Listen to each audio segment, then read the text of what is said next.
and we edited the kisses in post. The first rule of a writer's room is that secrets don't go on the whiteboard.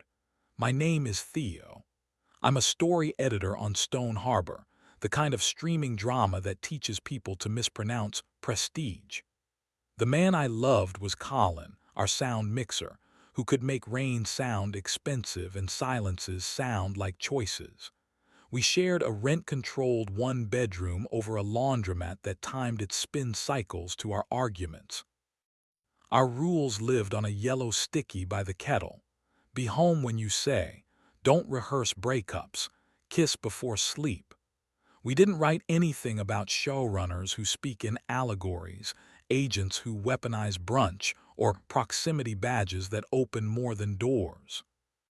Season 4 started with a new showrunner whose reputation came with its own recap.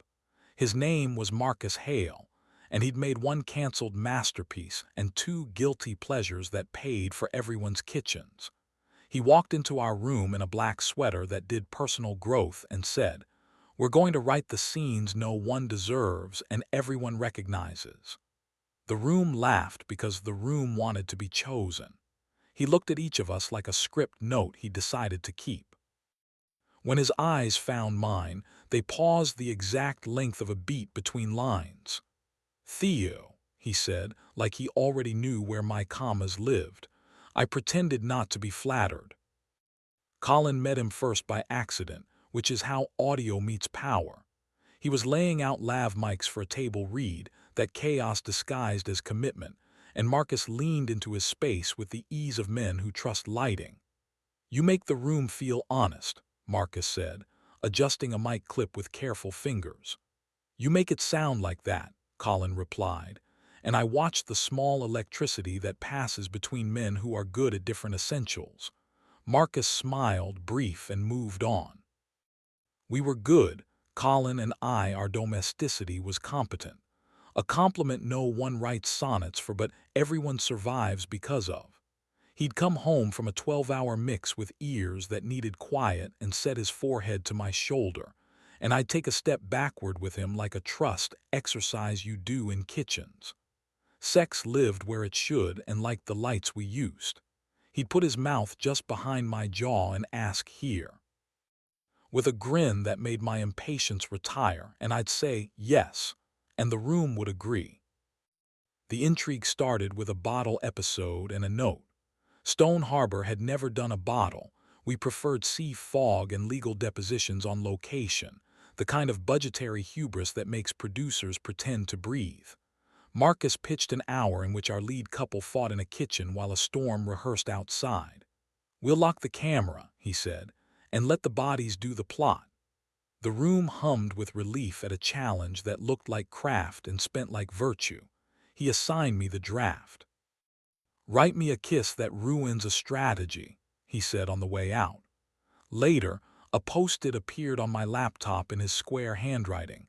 "Storm beats jealousy or jealousy beats storm." I wrote like a person permitted to be right. The kitchen grew teeth. The lovers parsed receipts and orgasms. A kiss landed at the wrong moment and changed the math. When I turned pages in, Marcus read them in the corner with a pencil like a scalpel. He made one cut, one, and nodded. "You find the pulse and don't apologize," he said. Nobody had said that to me in a while, least of all me. That night Colin brought home a bag of oranges and a headache. I told him about the draft, about Marcus's single cut, about how gratitude can taste like heat. He listened and peeled an orange. "You're happy," he said. I was. He slid a segment between my teeth like we were civilized, then kissed me like we were. We turned the kettle off and forgot tea, which is one of our better habits. Marcus started appearing in doorways like an editing note, rare, necessary, precise. He'd watch the room argue about whether the storm was a metaphor or just a storm and say, gently, "Both," and the argument would unclench. He asked me for walk-in talks where he never walked and only talked. "I left a show once because they stopped wanting to be dangerous," he said as we stood by the window pretending to admire the parking lot. "Don't let me do that here." He stood close enough for his breath to edit my hair.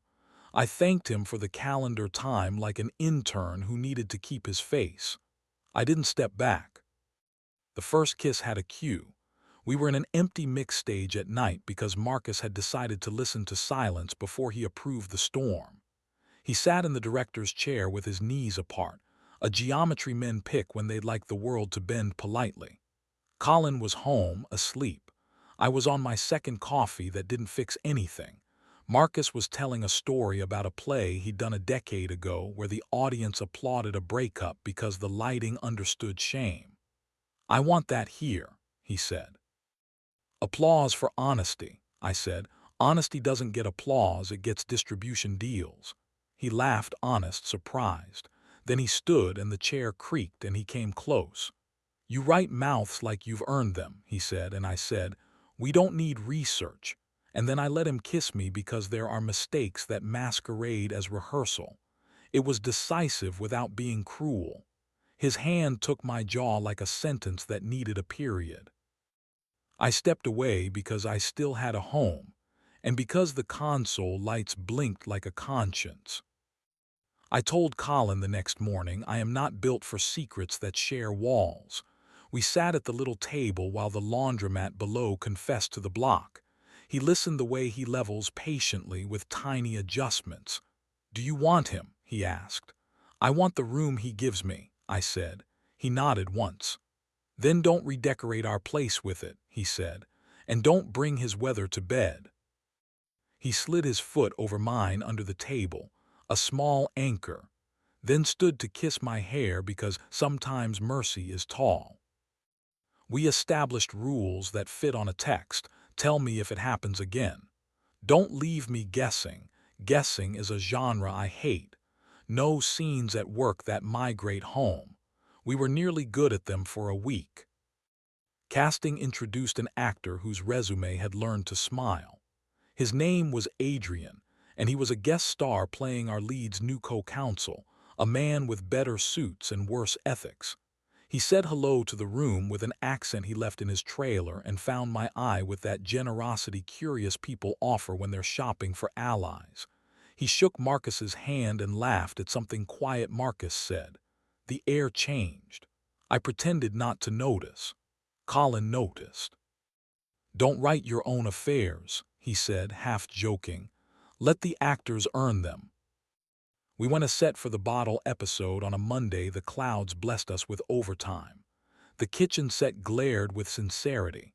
Props placed 2 wineglasses at cheating distance. Marcus approached scenes like he approached wine, nose first, then eyes, then everything else. He talked the leads through the argument with the care of a man adjusting a chandelier. Then he motioned me over.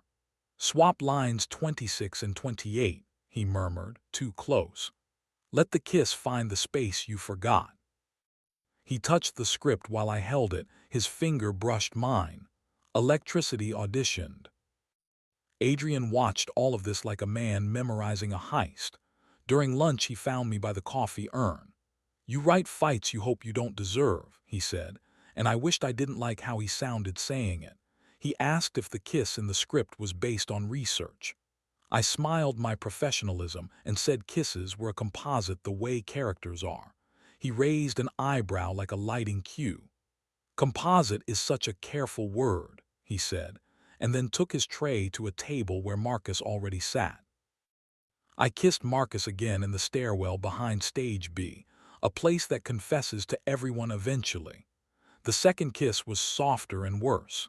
He touched my waist like he was testing a door for strength. "Not now," I whispered, and he smiled a little scandalized smile that belongs to people who have gotten their way in rooms that rehearse consent. "Later," he said, and went to notes with the actors like kissing me turned the whole day legible. I told Colin. He didn't raise his voice because sound men don't. He set down the lav pack he was coiling and said, "Do you want to leave?" I told him I didn't. He said, "Then stop writing a breakup arc for us and call the edit lock." We tried. The lock slid. The scandal edged in through the edit bay. Our lead actress had notes about the kiss in the cut. "Too eager," she said. "Make it earned." and Marcus asked me to sit with Post to protect intent. I sat between the editor, Yi, whose hands are better than sermons, and a monitor that showed a mouth I'd written, landing. "Let's trim the eagerness," Marcus said behind me, and when I glanced back at him he looked not at the screen but at my throat. Yi caught the look and did what editors do best. She made it look like something else. "We can control Z lust," she said dryly, dragging 2 frames. We all laughed like we were colleagues. 2 days later, a gossip blog ran a blind item. Prestige series showrunner seen canoodling with scribbler in a stairwell. Sources say the kisses will be sharpened in post. It was petty and accurate, and it set on fire exactly what it wanted to. Our producer called me in and asked for a sentence. "We're busy making a show," I said, and he said, "Make it faster." Marcus told me to ignore it. "They will forget us next blinking," he said. Colin texted, "We can still write our ending." Adrian kissed me, which I didn't plan for and which the narrative, my narrative, embraced with unearned fluency. We were alone on the kitchen set between takes while lighting reset a cue that refused to honor cheekbones. He stood in the doorway the way characters do when they want to own a frame. "You don't have to audition me," he said softly. "I already like your script." He stepped in, touched my collar, and then we made a mistake men have made in rooms trained to applaud anything that looks deliberate. His mouth was warm and too sure. He didn't taste like Marcus, he tasted like chosen. We broke because a PA rattled something that meant innocence. He smirked as if he'd hit his mark. I despised my body for agreeing. I told Colin because the only way to slow a spiral is to name its speed. He listened without gestures. "Are we open?" he asked, alive to danger and grammar. "No," I said. "We're interrupted." He laughed once, mean to the problem, kind to me. "Then let's interrupt the interruption," he said. We put away our phones and turned off the lamp we use for making sure we're still who we say. He pushed me against the door, not hard exactly, but like he was reminding the door of its hinges. "Here." He asked, and I said, "Please," and we practiced an old language that had waited for us all week. After, he rested his hand on my chest and said, "Choose boring tomorrow." He meant, remember us. We shot the kiss pickup the next afternoon because the network had opinions about angles. The air felt like a legal document. Marcus watched from behind the monitor and touched his lower lip like a man remembering he has won. "Again," he said twice. "Less apology." The lead delivered, the screen forgave. When everyone broke, Marcus asked me to walk the lot. He said the word walk the way some people say forgiveness. I shook my head. "I'm going home," I said. "To write something we don't have to fix in post." He nodded and his smile turned human. "Send me pages," he said, meaning, "don't punish the work." We ended the rumors by refusing the plot. Marcus and I stopped practicing the incorrect research. Adrian lost interest in being someone's subplot. The show did what shows do: aired, trended, got memed in a way that made the prop department famous. Our bottle episode landed like a verdict people wanted to believe in.